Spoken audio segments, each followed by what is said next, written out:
think of something. I don't know. Have you ever thought of like poetry? Like poetry and... Wait, you know Maya Angelou? Like she's a poet? Maya Angelou, not Michelangelo. No, it's Maya Angelou. And she's a poet. And I think she was like raped when she was 7. Yeah. And when I think the guy went to jail, and then when Maya told someone that was older than her that was the person that did that, so he went to jail. And I don't know how she found out though. And she found out that the guy, when he got released from jail, he was kicked to death. And when she found that out, she went mute for like 5 years. But like when that happens to like a young child, I think they go from like nothing, not knowing anything, and then suddenly going mute and still not knowing much. She went mute after she found out that the guy was kicked to death? Yeah, because she thought it was her fault. So she actually felt guilty about the person going to jail and dying. Yeah. So how old was she when the person died? I don't know. I think like must have been a while though. But she was quite young, right? Let's say 30. Maybe she was 30. I'm not sure. And so she went mute and then can't remember how she got into books, but she just like got a lot of books from the library, started reading poetry, and I think she read 15 sonnets of Shakespeare and more about what he speaks about, what he writes about, and she started to find a way on how she could articulate in the way she does now, just by the books that she's read. So she started writing poetry, and it's pretty awesome. And my favorite like poem that she wrote is Still I Rise. Okay, I know that one.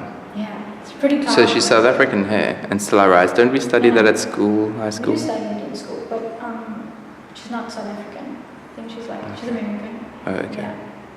Yeah. Okay. So is she African American? African American, yes. Oh, okay. Same with Oprah.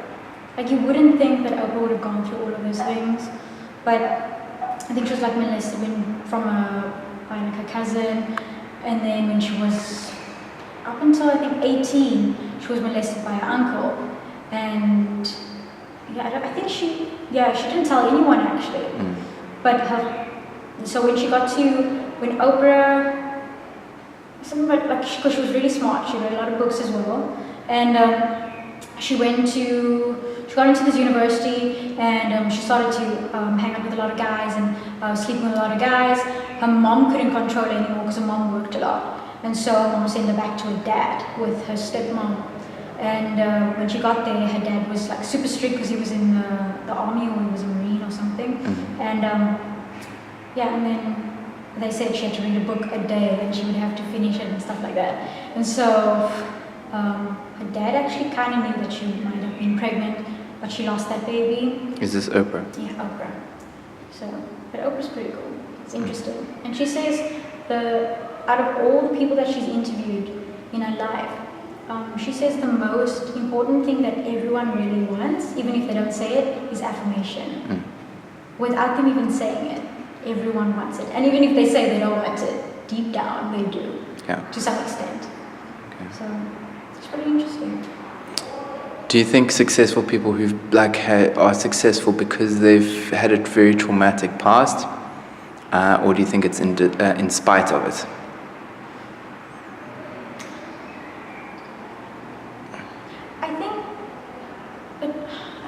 It's quite challenging that question, because it's like, would you have to then go through bad things in order to get inspiration to become successful?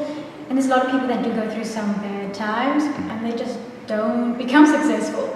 So I think it all depends on what that person feeds in their mind after something bad happens to them. Yeah. Do they look to positive things, or do they stick with the negative things and just play the victim? And I think what makes a lot of people successful is if something bad happens to them, like something tragic, they stop feeling sorry for themselves and they overcome, or in some way through their journey overcome what has happened to them and realize it's not their fault. And if they look to a power and say that I'm here for a bigger purpose, my voice does matter, and then they put it into positive things that help other people and bring value, I think then they'll become successful. So if that event or trauma doesn't overwhelm them, but rather they can overcome it, rise up above it, then it builds up a resilience that they can then handle anything. Yeah.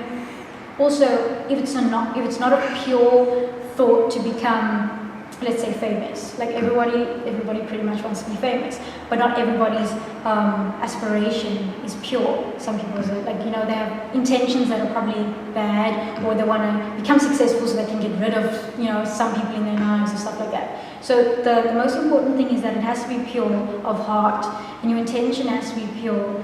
And yeah, I can't really explain it. It's just like, it's a mind thing. It's like, yeah, you can't expect to get results if you're not even putting in work. So it's continuous work that you need to put in, work on yourself, your mind. And when people do give you critique in some way that's, that has depth to it and that can make you a better performer or a better person, take some parts of it that you understand or that you resonate with, and then work on that. See what you can do to work on that. Because I think a lot of people see certain things in you that you don't necessarily see or pay attention to. So you can treat someone a certain way, and then you say, "Oh, I was just nice to you," but they say like, "No, you were not. You were not treating me in that way. It wasn't nice. I didn't feel welcomed." And then you're like, "What? No, I'm not that type of person." But in fact, that was what you were portraying in that certain scene or environment. So it's pretty much to be conscious, to be aware of your surroundings, to just always continuously work on your mind, and then the things that we learn, to apply those things. Because like that's what I also noticed about being here at the school at Waterfront Theatre College, is that all our lecturers know exactly what the craft is that they specialize in. And so when we take those classes, they pinpoint on things that you don't necessarily know about yourself yet. They see the potential, and so it's your job to apply those things as often as you can, to the best that you can at that point in time, and then always just platform it, put it out there, and then get feedback and see how far you've gotten from the time that you started. And I feel like I've grown immensely,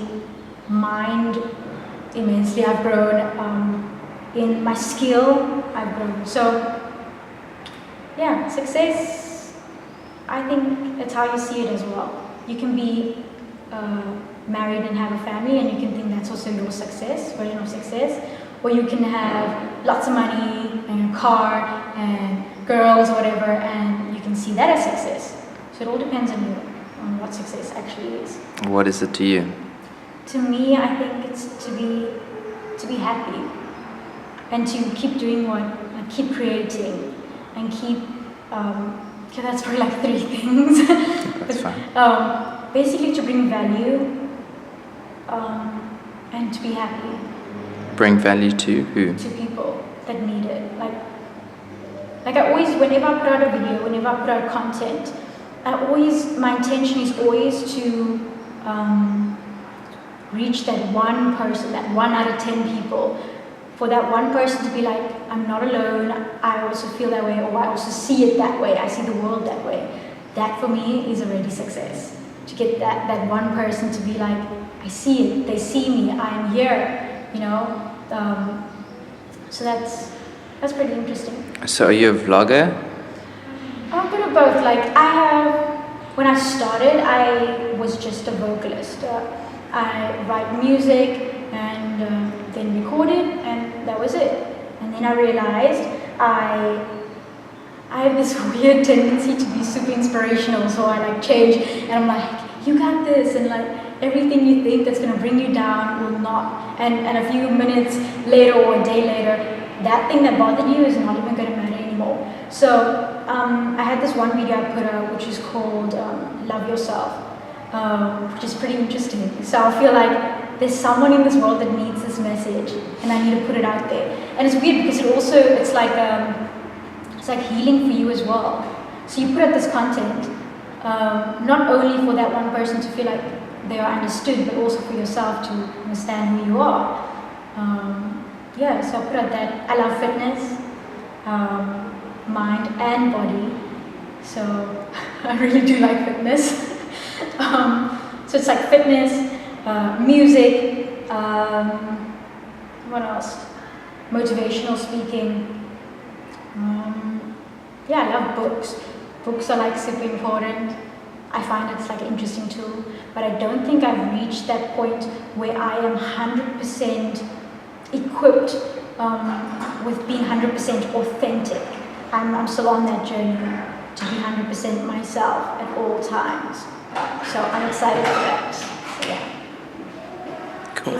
Thanks.